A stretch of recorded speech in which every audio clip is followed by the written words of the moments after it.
Last week's UK SIP data showed how the climate will change over the next 100 years or so and the impact this will have on flooding. The Environment Agency's long-term options document last week showed that if we don't spend more on flooding, we'll have an extra 350,000 properties at significant risk. Even if we double expenditure on flooding, we'll still have the same amount of properties at significant risk that we have today. So these are the challenges we face in the long term. What do we think we need to do to mitigate this flood risk? Well, briefly, I'll summarise 5 things.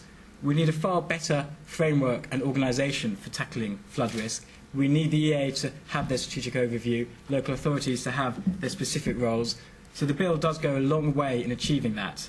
But the open question is, does it go far enough?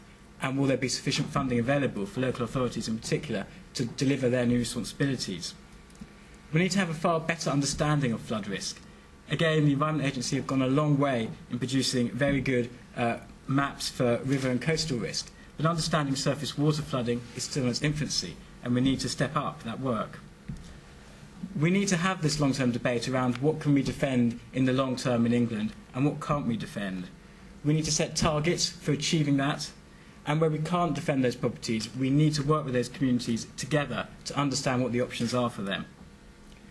We need to have a planning policy that sets out to reduce flood risk by preventing inappropriate development and helping redevelopment in high flood risk areas reduce the risk rather than increase the risk.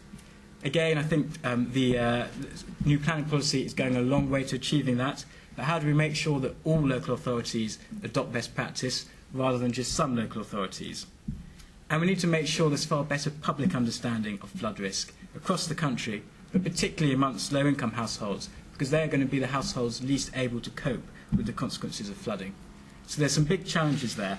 I think that there is a very strong government agenda for picking up most of these, but we need to constantly push it and work together and question it to make sure we go even further if we're going to be able to deliver affordable flood insurance in the long term.